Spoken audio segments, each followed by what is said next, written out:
Hoje é o dia do nosso boletim, primeiro domingo do mês de setembro de 2017.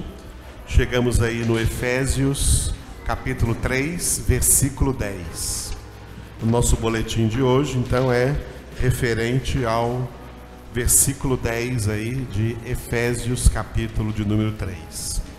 Lembrando que nas nossas demais reuniões, nós estamos meditando na palavra de Deus, que está no Evangelho segundo João, e nós chegamos na parte mais importante, não só desse Evangelho, mas deve ser considerada a parte mais importante de toda a Bíblia.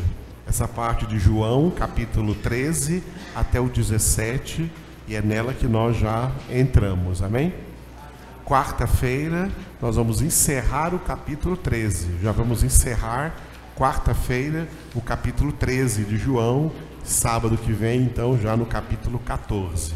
Não perca essas palavras, esses ensinamentos, porque eles têm muito a ver com a sua salvação e a vida eterna. E a falta deles vai fazer falta na sua vida. Então, aproveite o tempo que Deus está dando para todos nós de meditarmos essa palavra, porque esse tempo não é para sempre não, ele vai passar, ele vai acabar. Viu, amados? Portanto, Efésios 5,15, Jesus diz, não andeis como nécios, e sim como sábios, remindo o tempo, porque os dias são maus.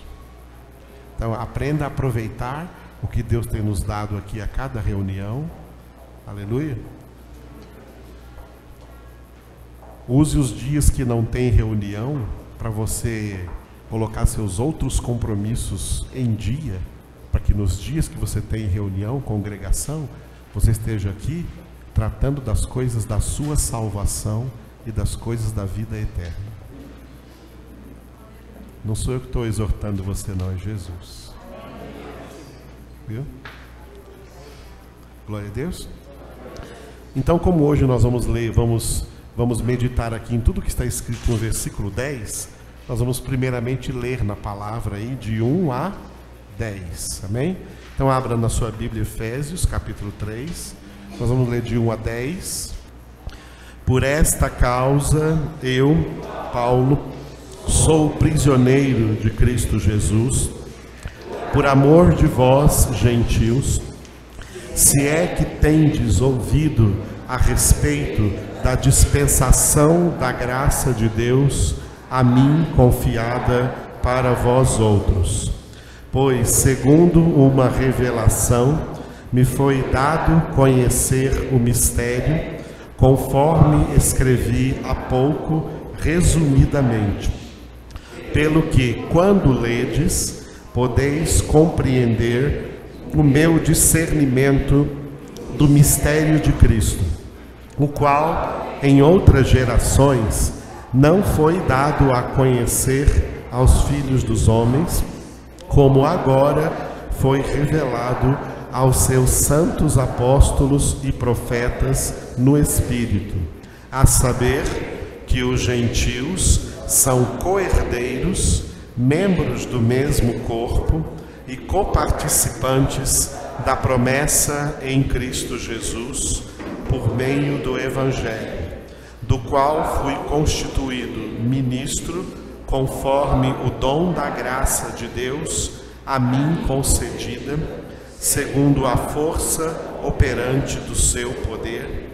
A mim, o menor de todos os santos, me foi dada esta graça, de pregar aos gentios o Evangelho das insondáveis riquezas de Cristo, e manifestar qual seja a dispensação do mistério desde os séculos, oculto em Deus, que criou todas as coisas, para que, pela Igreja, a multiforme sabedoria de Deus se torne conhecida agora dos principados e potestades nos lugares celestiais. Aleluia! Este versículo 10 é então o ensinamento hoje do nosso boletim mensal aqui, ok? O título principal da mensagem de hoje é, repita aí no boletim agora, Anúncio da multiforme sabedoria de Deus. Anúncio da multiforme sabedoria de Deus. Nós vamos ver que o ministério, o serviço, o trabalho que Jesus confiou à sua igreja é anunciar a multiforme sabedoria de Deus. Então, para a igreja realizar o ministério de anunciar a multiforme sabedoria de Deus, a igreja precisa conhecer toda essa multiforme sabedoria de Deus. Alguém pode anunciar aquilo que não conhece? Então, se você é igreja, é membro do corpo de Cristo, é seu dever conhecer toda a multiforme sabedoria de Deus para poder anunciá-la. O subtítulo, então, diga, Ministério da Igreja. Ministério da Igreja. Ministério é trabalho. Ministério é serviço. O serviço da Igreja de Cristo na Terra, tá? Um deles, digamos assim, o mais importante serviço da Igreja de Jesus Cristo na Terra é anunciar para o mundo inteiro a multiforme sabedoria de Deus. Glória a Deus. Mas o cristianismo na Terra está em crise. O protestantismo na Terra está em crise. A reforma protestante, que vai completar agora, está pertinho de completar aqui, nesse final do ano, aqui, novembro de 2017, completar 500 anos da data da reforma protestante, a partir do instrumento de Deus que foi Martinho Lutero, dizendo que somente a Escritura é a nossa regra de fé e prática, que tudo que nós precisamos é da palavra de Deus, e trouxe de volta a palavra de Deus ao cristianismo. A reforma, ela tem 3 pontos dentro de tudo que já aconteceu nesses 500 anos. Fazendo uma revisão da reforma protestante, essa reforma tem 3 pontos. Primeiro ponto, a reforma foi muito bem iniciada, foi muito bem começada. Começou bem, o trabalho de Martinho Lutero foi um bom trabalho, não somente o dele, mas de outros reformadores, tanto pré-reformadores como pós-reformadores. Pré-reformadores eram pessoas que já antes de Martinho Lutero estavam tentando começar essa reforma. Esses pré-reformadores prepararam o caminho da reforma protestante até Martinho Lutero, e depois de Martinho Lutero teve pós-reformadores, pessoas que continuaram o trabalho que Martinho Lutero começou, mas tudo isso foi o início da reforma protestante. A reforma protestante, primeiro ponto, começou bem. Segundo ponto, ela sofreu uma estagnação. Num determinado momento, a reforma protestante foi estagnada, parou de reformar, parou de acontecer. É uma reforma que não terminou, é uma reforma que, diria, não só não terminou, ela não chegou nem até o meio, não reformou nem 50% do tudo que precisava reformar. Antes de chegar na metade, ela parou. Já viram casas reformando aí que a reforma parou? A reforma protestante sofreu isso. Primeiro ponto, iniciou bem. Segundo ponto, estagnou. E nós estamos agora no terceiro ponto. O terceiro ponto agora da reforma protestante se chama retrocesso. As igrejas protestantes estão retrocedendo a doutrinas velhas que estavam no cristianismo assim denominado católico antes da reforma protestante. As igrejas protestantes estão se transformando em um neocatolicismo, um novo catolicismo. Cada um com seus próprios papas, seus próprios bispos, seus próprios apóstolos, seus próprios líderes, e cada uma com as suas próprias doutrinas, trazendo de volta doutrinas velhas que primeiro fizeram parte dos cananitas, depois os cananitas contaminaram os israelitas que ocuparam, conquistaram a terra de Canaã, e que Deus havia dito para eles: quando vocês entrarem lá, não imita as obras do povo daquela terra, e eles imitaram. E depois, quando o cristianismo nasceu, e foi uma bênção nos 2 primeiros séculos, no 3º século, com o nascimento do catolicismo romano, o catolicismo romano trouxe de novo doutrinas cananitas para o assim chamado cristianismo católico. Agora, nesse retrocesso que estamos vivendo, esse retrocesso tem se estabelecido desde a década de 80 para cá. Começou disfarçadamente na década de 80, e hoje esse retrocesso está estabelecido nas igrejas protestantes. As igrejas protestantes não têm absolutamente nada de reforma. Elas estão completamente em situação de retrocesso, pegando aí doutrinas, como por exemplo, vou citar só para vocês uma que deixa as pessoas muito bravas, e o diabo também, que são as famosas campanhas de oração que entraram nos costumes das igrejas protestantes. Desde quando? Desde a década de 80. E que foi muito bem acolhido, porque atrai gente, atrai dinheiro, mas não é de Deus. Campanhas nunca fizeram parte da reforma protestante. Desde o ano de 1517, quando começaram as igrejas protestantes, nunca existiram campanhas. Nunca. Entrou no século XX, a igreja protestante entrou no século XX sem a existência de campanhas. Chegou no final do século XX, década de 80, de 1980 para cá, com certos nomes depravados de pastores ou bispos ou apóstolos de igrejas que estão por aí. Na década de 80, as igrejas protestantes começaram a fazer campanhas. Nunca existiu isso antes. Isso não faz parte da reforma protestante. Isso não faz parte da Bíblia. Isso faz parte do retrocesso.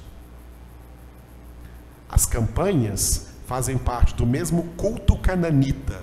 Os cananitas tinham esse processo de culto aos deuses pagãos. Os cananitas, por exemplo, em tempo de seca, eles cultuavam apresentando sacrifícios durante 7 dias, durante 9 dias, durante 40 dias aos seus deuses, e durante esses sacrifícios eles pediam aos seus deuses que chovesse na sua horta, que chovesse na sua plantação, para que eles então pudessem colher. Foi aí que nasceu as campanhas. Campanhas é culto cananita. Na igreja católica chama de novenas. Eles fazem novenas, rezas de 9 dias. E não pode quebrar isso, senão não ganha a bênção. É a mesma coisa. As igrejas protestantes estão retrocedendo. Isso não está na palavra de Deus. Jesus ensinou a fazer isso? Não, esse não de vocês não foi muito convincente. Acho que vocês acham que Jesus ensinou. Jesus ensinou a fazer isso? Não. Os apóstolos ensinaram a fazer isso? Em alguma parte da Bíblia ensina a fazer isso? Não. Então isso é anátema, é maldição. E por isso que as pessoas que estão fazendo são amaldiçoadas. Tanto os que estão ensinando as pessoas a fazerem, quanto aquelas que estão fazendo. Isso não é cristianismo, isso não é Bíblia, isso não é palavra de Deus, e isso não faz parte da multiforme sabedoria de Deus. A multiforme sabedoria de Deus está aqui. É toda a palavra de Deus. Não só de pão viverá o homem, mas de toda a palavra que procede da boca de Deus. E eu volto a repetir, tem gente que vem perguntar para mim, mas pastor, se campanha não é de Deus, como é que a gente conhece tanta gente que consegue as bênçãos? Duas respostas para essa pergunta. No espiritismo elas também conseguem, no catolicismo elas também conseguem, no budismo elas também conseguem, em todas as religiões pagãs, porque religiões pagãs, paganismo vem da palavra pagar. Aqueles que pensam que tem que pagar para ganhar alguma bênção. Quem pensa que tem que pagar para ganhar alguma bênção, isso é paganismo. São pagãos e não filhos de Deus. Eles recebem. Em todos esses lugares eles recebem. As pessoas não vão para a Trindade a pé aí à toa, não. Elas recebem coisas lá. Viu? Elas recebem. Elas não vão para Aparecida à toa, não. Elas recebem coisas lá. Como recebiam da Diana dos Efésios, como recebiam de Afrodite, como recebiam de Apolo, como recebiam de Zeus na Grécia, como recebiam dos deuses no Egito, como recebem de Satanás, dos demônios que baixam nos espiritismos. Recebem. As pessoas recebem. Segunda resposta para essa pergunta. Por que as pessoas que fazem campanhas recebem se campanha não é de Deus? Elas recebem, sabe para quê? Para que quando chegar a hora delas entrarem no céu, o que Deus vai dizer para elas, porque não é São Pedro que está na porta do céu não, viu? É Deus, viu, irmãos? O que Deus vai dizer para elas é o seguinte, olha, o que você queria, você já recebeu lá na terra. Agora o céu aqui é para quem lá na terra me obedeceu. Você não me obedeceu, mas você fez campanha, então tá bom, você recebeu o que a sua campanha pediu, fique com isso. Agora a salvação é para quem me obedeceu. Saul não quis obedecer a Deus, e depois, em troca da sua não obediência a Deus, ele quis fazer uma campanha, ele quis fazer um sacrifício. Eu trouxe aqui o melhor do rebanho, lá dos inimigos, para fazer um sacrifício a Deus. E Deus mandou dizer através do profeta Samuel, eu quero obediência e não sacrifício. Eu quero obediência e não sacrifício. Eu quero obediência e não sacrifício. O pecado de Saul foi a apostasia. Deus tirou dele o Espírito Santo e Deus ordenou que o diabo entrasse nele, e Saul ficou possuído até o fim da sua vida, quando se lançou contra a sua própria lança para morrer. Amados, é por isso que com Deus não se brinca, de Deus não se zomba, e horrenda coisa é cair nas mãos do Todo-Poderoso. Não pense que Deus se deu ao trabalho de revelar durante milênios essa palavra e fazer essa palavra chegar em nossas mãos, que Ele não vai cumpri-la cabalmente na vida de todas as pessoas. Ouvirmos?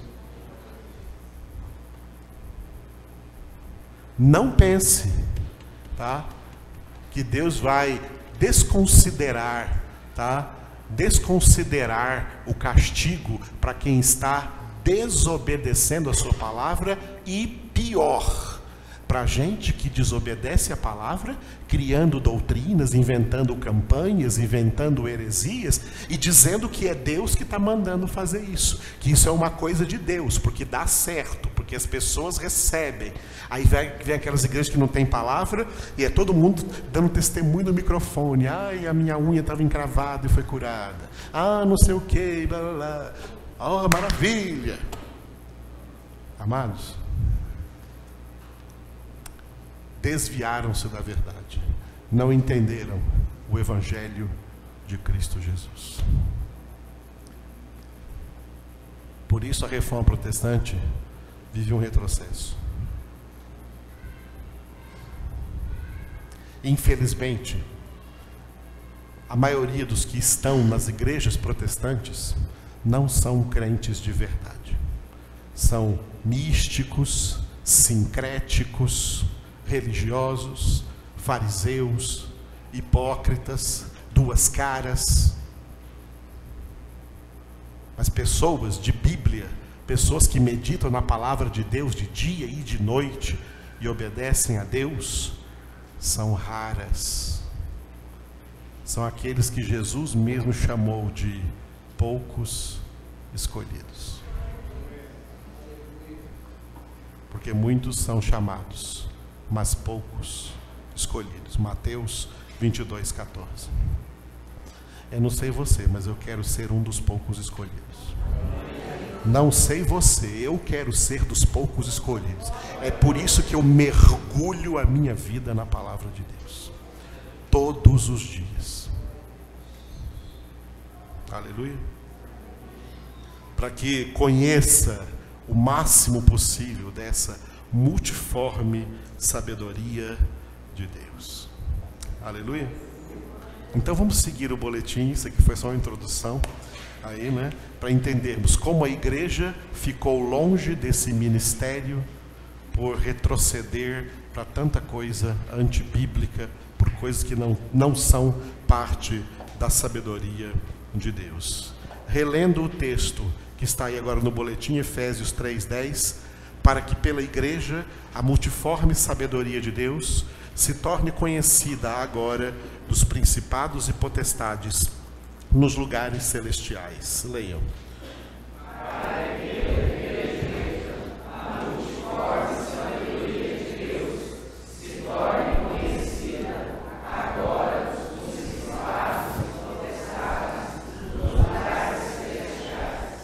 O texto deste versículo expõe o aspecto mais profundo do ministério confiado por Jesus à sua igreja. Não igrejas denominacionais ou instituições religiosas de cunho cristão, mas a igreja que é a comunidade dos eleitos de Deus, a igreja que o próprio Jesus edifica sobre si mesmo, a palavra de Deus, para que as portas do inferno jamais prevaleçam contra ela, como ele disse em Mateus 16:18. Sobre esta pedra edificarei a minha igreja, e as portas do inferno não prevalecerão contra ela. Repitam. Sobre esta pedra edificarei a minha igreja, e as portas do inferno não prevalecerão contra ela. O ministério da igreja eleita do Senhor Jesus é tornar conhecida no mundo, diante dos homens e dos anjos. Isso que significa homens e anjos, é o que significa principados e potestades, tá?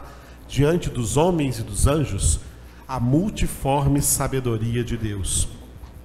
A palavra sabedoria, no contexto de toda a Escritura Sagrada, possui duas conotações que se fundem em uma única realidade.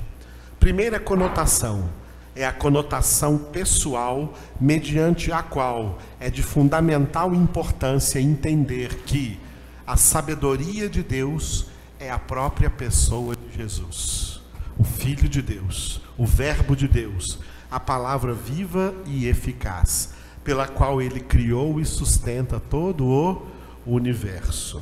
Aleluia! Agora vocês vão ler comigo aí um grande texto que nós temos aí, primeiramente no livro de Provérbios, no capítulo 1, do versículo 20 ao 33, vai ver que essa é uma fala de Jesus. É Jesus quem está falando. E Jesus está falando aí, nomeando-se como a sabedoria de Deus. Antes de ler, diga: Jesus é a sabedoria de Deus. Jesus é a sabedoria de Deus. Diga de novo: a sabedoria de Deus é a própria pessoa de Jesus.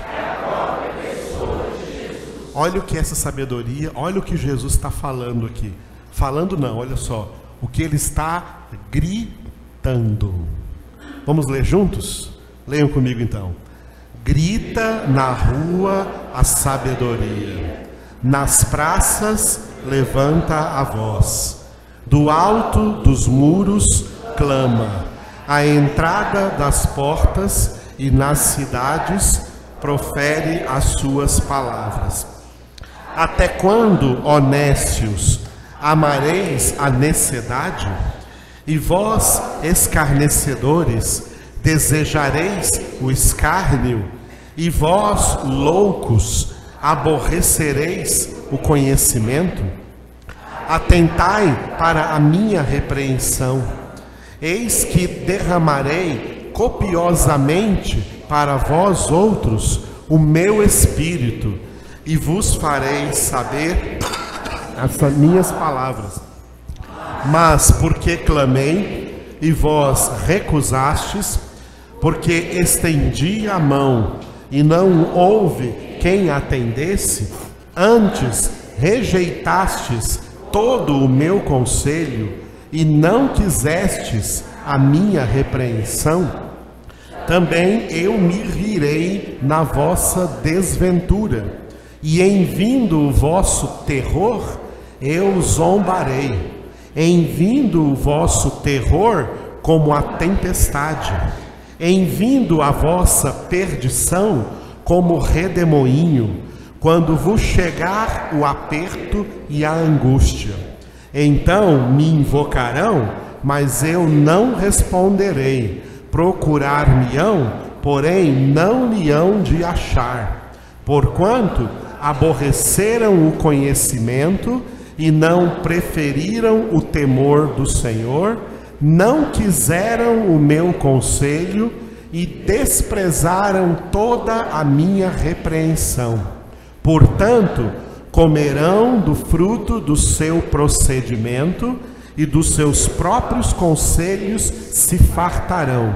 Os nécios são mortos por seu desvio, e aos loucos a sua impressão de bem-estar os leva à perdição. Mas o que me der ouvidos habitará seguro, tranquilo e sem temor do mal. Aleluia. Tudo isso aqui em Provérbios é Jesus falando. Jesus é a sabedoria. Você percebeu lá no início da leitura, grita na rua a sabedoria. Sabedoria está com letra maiúscula? Pode ver lá na sua Bíblia, também está com letra maiúscula. Essa sabedoria com letra maiúscula aí é o próprio Jesus falando. Prestou atenção no que Jesus falou aqui em Provérbios? Sabe o que ele falou? Eu estou chamando vocês para aprenderem o meu conhecimento, para receberem o meu conhecimento, mas vocês não querem.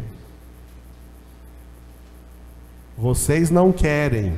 Vocês acham que não precisam. Agora, no dia que vocês precisarem de mim, eu vou rir de vocês, e vocês vão me invocar, e eu não vou atender vocês. Você prestou atenção que Jesus disse isso aqui?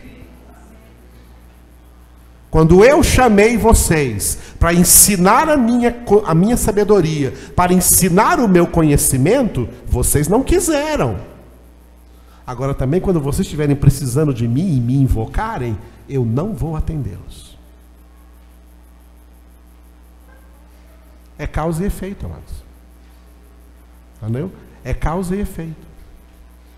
O que vimos ontem no Salmo 37:4. Agrada-te do Senhor e Ele satisfará os desejos do teu coração. Mas se você não se agrada do Senhor, não se agrada da sua sabedoria, não se agrada do seu conhecimento, quando estiver em aperto também não invoque o nome dEle. Porque você quer um Deus só para te tirar dos apertos? É isso? Quer um Deus só para satisfazer os seus desejos? Quer um Deus só para te dar coisas? Mas o conhecimento, a sabedoria desse Deus, você não quer receber? Deus está fora, amados. Essa pessoa já perdeu Deus para sempre. É assim que a sabedoria de Deus, Jesus, está falando. Aqui nesse capítulo 1, foi alguns versículos. Mas eu fui buscar alguns versículos no capítulo 8. E acabei que eu tive que copiar todo o capítulo 8 aí. Porque o capítulo 8 inteiro de Provérbios Continua a sabedoria falando. Amém? Jesus falando. Então agora, leiam comigo aí o capítulo 8. Preparados? Juntos. Não clama, porventura, a sabedoria, e o entendimento não faz ouvir a sua voz? No cimo das alturas, junto ao caminho, nas encruzilhadas das veredas, ela se coloca, junto às portas, a entrada da cidade, a entrada das portas, está gritando: a vós outros, ó homens, clamo, e a minha voz se dirige aos filhos dos homens. Entendei, ó simples, a prudência, e vós, nécios, entendei a sabedoria. Ouvi, pois falarei coisas excelentes.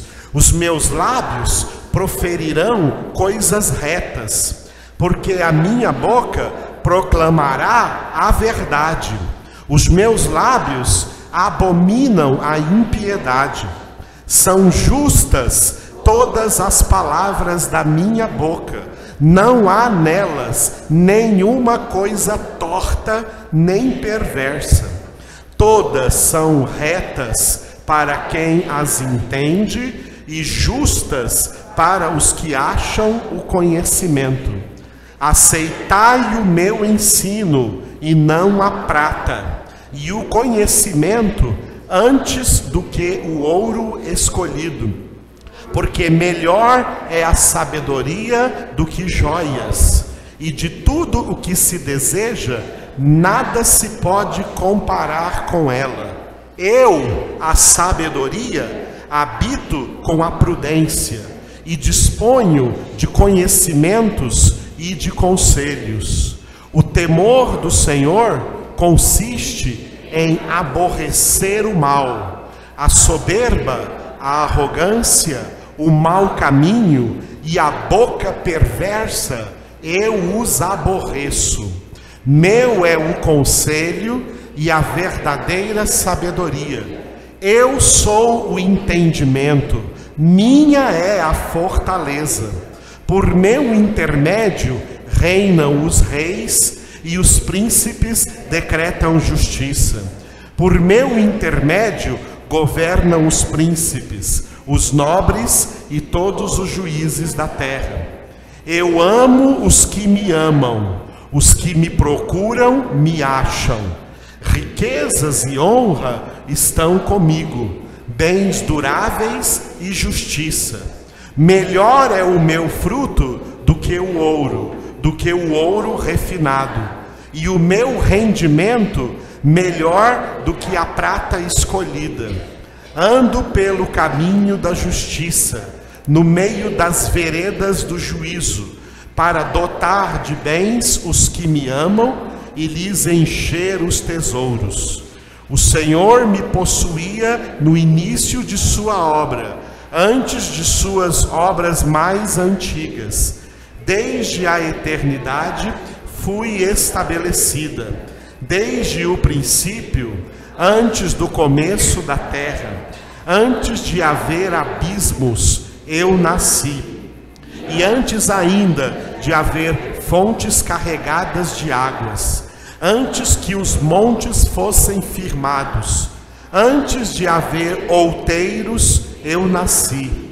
Ainda ele não tinha feito a terra, nem as amplidões, nem sequer o princípio do pó do mundo. Quando ele preparava os céus, aí estava eu. Quando traçava o horizonte sobre a face do abismo, quando firmava as nuvens de cima, quando estabelecia as fontes do abismo, quando fixava ao mar o seu limite, para que as águas não traspassassem os seus limites, quando compunha os fundamentos da terra, então eu estava com ele e era seu arquiteto dia após dia. Eu era as suas delícias, folgando perante ele em todo o tempo, regozijando-me no seu mundo habitável e achando as minhas delícias com os filhos dos homens. Agora, pois, filhos, ouvi-me, porque felizes serão os que guardarem os meus caminhos. Ouvi o ensino, sede sábios e não o rejeiteis. Feliz o homem que me dá ouvidos, velando dia a dia as minhas portas, esperando as ombreiras da minha entrada.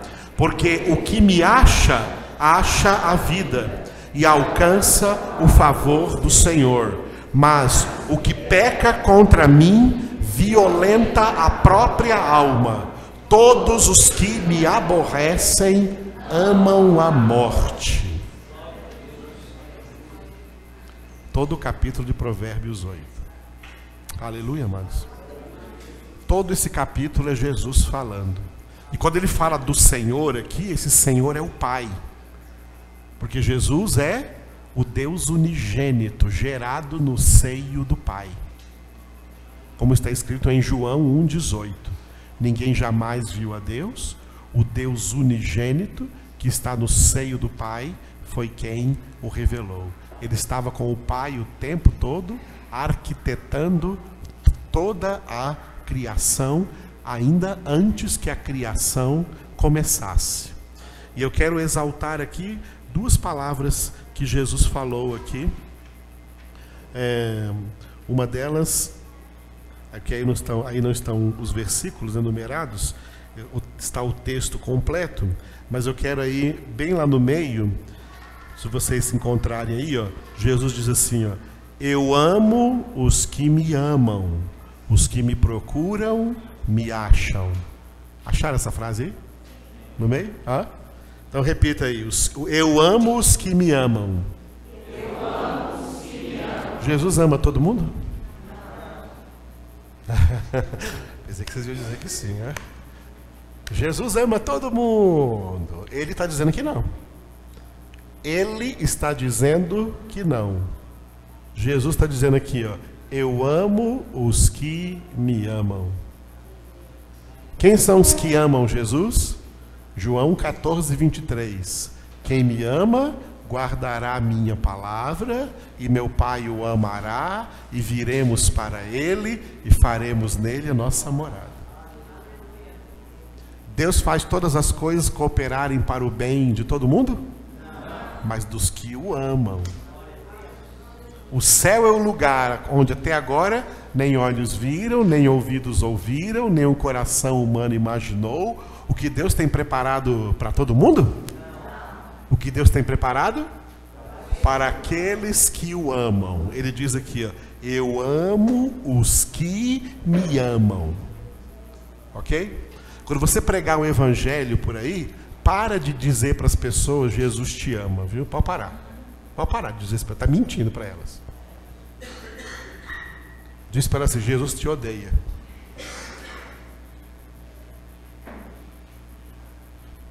Não vem com essa que Jesus odeia o pecado e ama o pecador. Não, ele odeia o pecado e odeia o pecador. O pecador não está debaixo do amor de Deus, ele está debaixo da ira de Deus. É quando ele sair do pecado e amar a Deus que ele vai estar debaixo do amor de Deus. Fora disso, ele está debaixo da ira de Deus. Repita o que Jesus disse: eu amo os que me amam. Segunda parte, ele diz: os que me procuram me acham. Aleluia. É isso que você está procurando? É Ele que você está procurando? Tem gente que está procurando só riquezas. Tem gente que está procurando só prosperidade. Tem gente que está procurando só os seus milagres. E fica cantando por aí: hoje o meu milagre vai chegar. Os que me procuram me acham. Deus disse isso tanto em Isaías como em Jeremias: e buscar-me-eis e me achareis, quando me buscardes de todo o vosso coração. Paulo pregou em Atenas, Atos capítulo 17, Foi com esse propósito que Deus colocou o homem na terra, para que o homem busque a Deus, nem que seja as apalpadelas, bem que não está longe de cada um de nós. Mas a maioria dos homens não querem buscar Deus, não querem buscar nada não de Deus. Querem buscar coisas, querem buscar ouro e prata. Viu como repetiu aqui ouro e prata? Buscai-me mais que o ouro, buscai-me mais que a prata. Você está buscando mais Deus ou mais o seu dinheiro? Diz aí para mim agora. E aí, como é que fica, hein? O que você está buscando mais? A Jesus ou ao dinheiro? A Jesus ou as riquezas? Então por que o seu trabalho tira você de Jesus, tira você da congregação e tira você da palavra? Mas no seu trabalho você é fiel, porque você não pode ficar sem esse dinheiro, certo? Peguei, hein? E agora, hein? O que adianta eu te pegar? Que você vai responder, não é para mim, não é para Jesus. Os que me procuram me acham.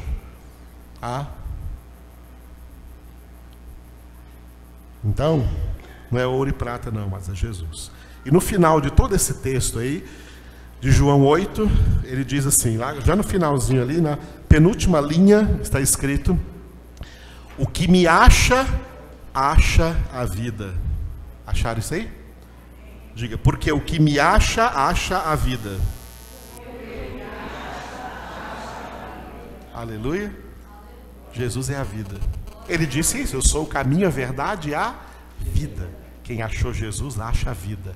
Vida com abundância, vida eterna. Mas, como é que termina? O que peca contra mim,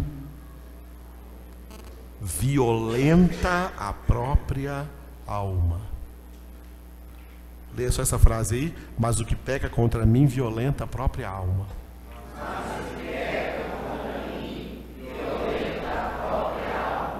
Acha o pecado gostoso, é? Tem gente que acha o pecado muito gostoso. Eu não posso largar de pecar, não, que é bom demais, é gostoso demais pecar. Quem peca está violentando a si próprio. Ele está atingindo a Deus? Deus é inatingível.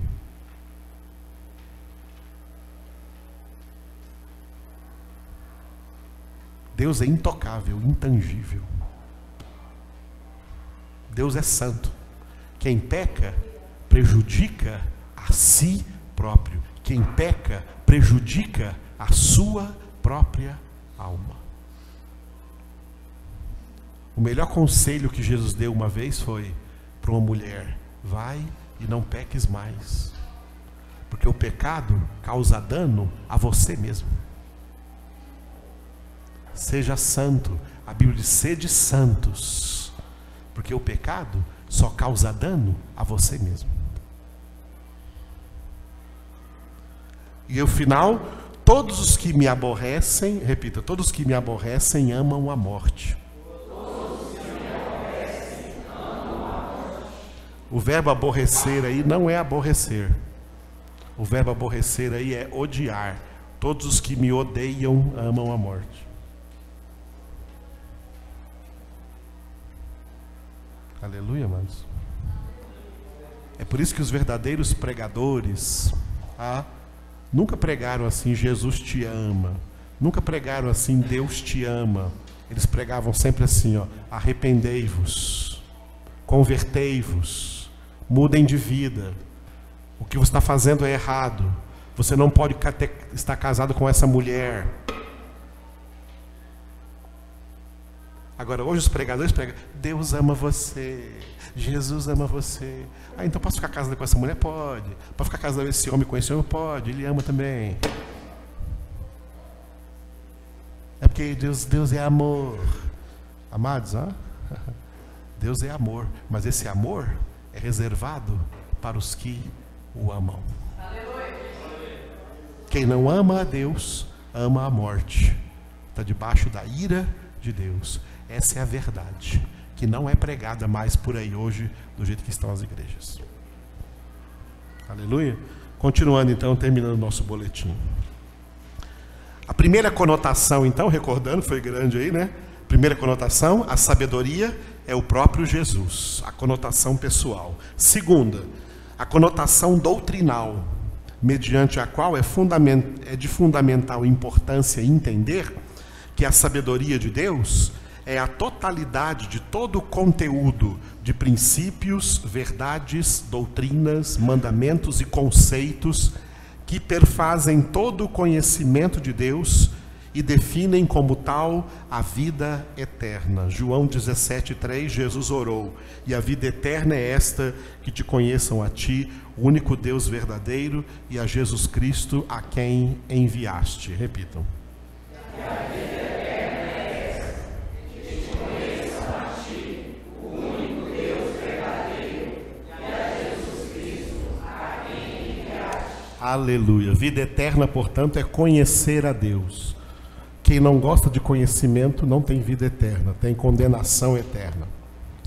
Por esta razão, o ministério que Jesus confiou à sua igreja foi o ministério de fazer discípulos dele, alunos dele, como Mateus 28:20, ensinando-os a guardar todas as coisas que vos tenho ordenado. Repitam.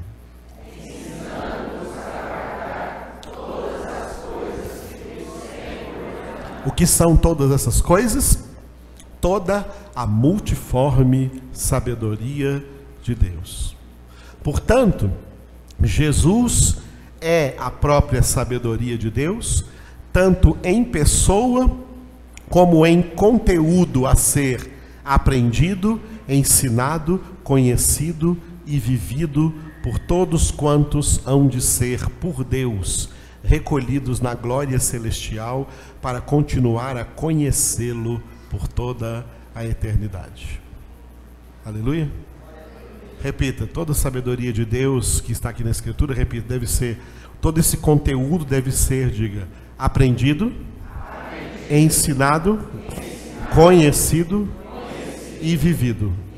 De novo, aprendido, ensinado, conhecido, vivido. Outra vez, aprendido, ensinado, conhecido e vivido. Porque essas repetições todas, essas repetições fazem parte do aprendizado. Coisas que têm que ser repetidas para serem aprendidas. São aprendidas para serem ensinadas, conhecidas e vividas. Aleluia? Mas esta sabedoria de Deus é multiforme. A palavra grega usada por Paulo para multiforme, então a palavra grega usada para multiforme pelo apóstolo Paulo no texto original de Efésios foi polipoikilos. Não vou pedir para vocês repetirem não, tá? Polipoikilos é a palavra grega. Trata-se de duas palavras unidas. A palavra poli é muitas. E a palavra poikilos, facetas. Já viu a palavra facetas? Muitas facetas, muitas faces, tá? Muitas facetas, muitos elementos a serem levados em conta na meditação diuturna de toda a palavra de Deus. A sabedoria de Deus se compõe de muitas doutrinas a serem conhecidas por todos os seus filhos.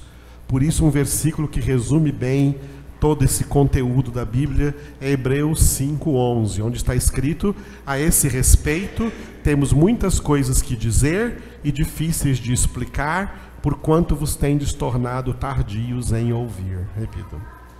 A esse respeito, temos muitas coisas que dizer e difíceis de explicar, porquanto vos tendes tornado tardios em ouvir. Este versículo da Epístola aos Hebreus define como a multiforme sabedoria de Deus se encontra revelada na sua palavra, que contém muitas coisas que dizer, ou seja, a palavra de Deus é riquíssima em extensão de assuntos e temas cruciais para a vida de todos os filhos de Deus, e difíceis de explicar, ou seja, a palavra de Deus é riquíssima em profundidade, porque todas essas coisas são muito profundas e ricas em conhecimento. A palavra de Deus se compõe de poucas coisas rudimentares e superficiais que são doutrinas primárias, basilares e mais fáceis para o entendimento de crentes recém-convertidos. Essas doutrinas mais fáceis são denominadas leite espiritual. No entanto, a maioria da Escritura traz doutrinas mais difíceis, mais profundas e ricas em conhecimento de Deus. Essas doutrinas são denominadas alimento sólido. Agora leiam comigo o resto de Hebreus 5 aí, todos. Pois, com efeito, quando devíeis ser mestres, atendendo ao tempo decorrido, tendes novamente necessidade de alguém que vos ensine de novo quais são os princípios elementares dos oráculos de Deus. Assim vos tornastes como necessitados de leite e não de alimento sólido. Ora, todo aquele que se alimenta de leite é inexperiente na palavra da justiça, porque é criança.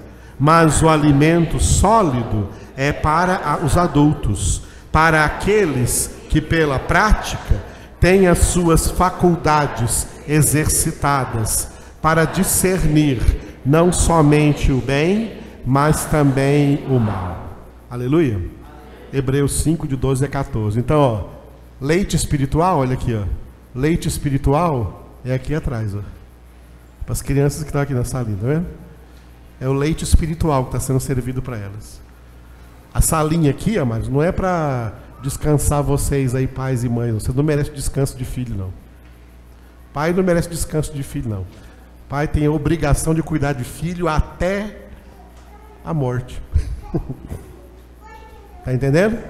Ah, eu estou cansado do filho. É um problema seu, filho. Cuide cansado. Viu? A salinha aqui não é para descansar pai e mãe, não.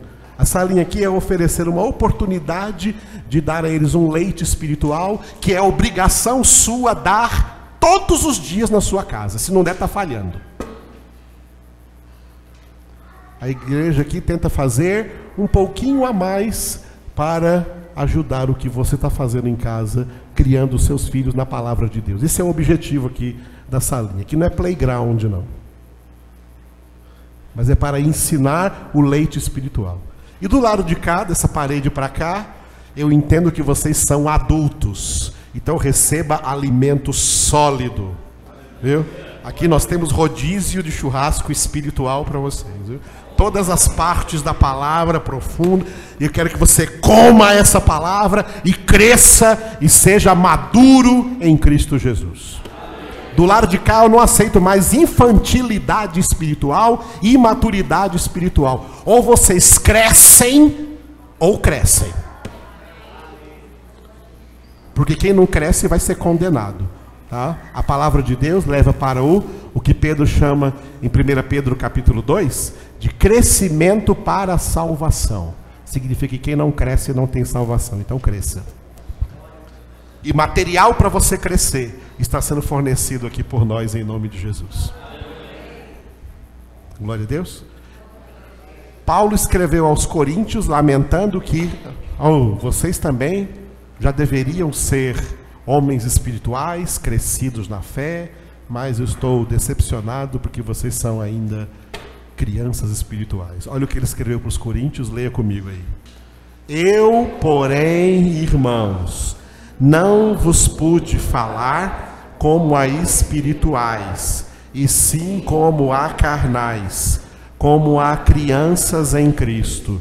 Leite vos dei a beber, não vos dei alimento sólido, porque ainda não podíeis suportá-lo, nem ainda agora podeis, porque ainda sois carnais. Que pena, irmãos, que pena. Você vai querer ser carnal até o fim da vida? Está a fim de ser homem espiritual? Está a fim de ser uma pessoa espiritual? Então dê os passos nessa direção. Cresça na graça e no conhecimento de Jesus. Na meditação diária da palavra, na frequência à congregação, na frequência aqui no nosso seminário na sexta-feira, tá? Não deixe de vir nunca nesse seminário, porque estamos aprofundando mais a palavra de Deus do que fazemos nas outras reuniões. Esse é o nosso ministério. Formar vocês na multiforme sabedoria de Deus, para que vocês sejam aí no mundo a igreja que anuncia a multiforme sabedoria de Deus. Torna conhecida a multiforme sabedoria de Deus aos principados e potestades, aos homens e aos anjos, aí no mundo espiritual que nós vivemos. Glória a Deus. Tem gente que até hoje deixa o boletim aí, pensa que é para deixar aqui, né? Para você levar para casa, para ler de novo. Ficou gravado aí, você pode acessar no YouTube aí, entendeu? Para ouvir de novo essa palavra, para meditar de novo, para ver na Escritura se é alguma coisa, se a coisa é realmente assim. Se tiver alguma dúvida, anote e traga e pergunte para mim. Eu fico muito feliz que vocês não me trazem nenhuma pergunta, fico muito feliz, porque então estão entendendo tudo, que maravilha! E se estão entendendo, então tem responsabilidade diante de Deus, por aquilo que está entendendo. Responsabilidade, assim, vão responder diante de Deus, porque entenderam muito bem, já que não tem nenhuma dúvida, é porque entenderam muito bem. Aleluia! Eu fico feliz demais de não receber nenhuma pergunta. Mas se você tiver alguma pergunta, pode perguntar, viu? Traga aqui para mim, venha cá, procure. Se você chegar perto de mim, vai ver que eu nem dou choque. Viu? Pode perguntar. Viu? Minha mulher dá choque. Viu? Ela não é que ela dá choque mesmo, de verdade. De vez em quando ela me dá um choque. Ontem mesmo ela estava dando choque para todo quanto é lado. Não era, querida? Muito bem. Aleluia. Vamos agradecer a Deus por essa noite, por essa palavra que nós recebemos aqui. Em nome de Cristo Jesus. Obrigado, Senhor. Obrigado porque tens nos ensinado a Tua palavra, para que nós entendamos claramente a Tua mensagem, para que não fique, Senhor, para nós nenhuma dúvida das coisas que o Senhor tem falado aos nossos corações, para que nós aprendamos de verdade tudo quanto o Senhor quer que nós saibamos e vivamos no nosso dia a dia. Eu te louvo, Senhor, por cada um desses que o Senhor trouxe aqui nessa noite para ouvir essa palavra, para ministrar em suas vidas essa palavra. Abençoa cada família aqui representada, cada esposo, cada esposa, mãe, pai e filhos, irmãos. Derrama a tua bênção, Senhor, sobre as crianças, os adolescentes, jovens, adultos, idosos, casados, solteiros. Que a bênção do Senhor seja estabelecida sobre todos. Dá saúde física e também emocional, mental e principalmente espiritual. Enche-nos com o teu Espírito Santo, ó Deus, e com essa multiforme sabedoria, para que nós entendamos todas as coisas que o Senhor nos tem revelado para a tua glória, para o teu louvor. Aleluia. Diga obrigado, Jesus, pela tua palavra. Eu te louvo, Jesus, porque tu és a palavra, tu és a verdade, tu és a sabedoria de Deus, e tu és a multiforme sabedoria do Pai para as nossas vidas.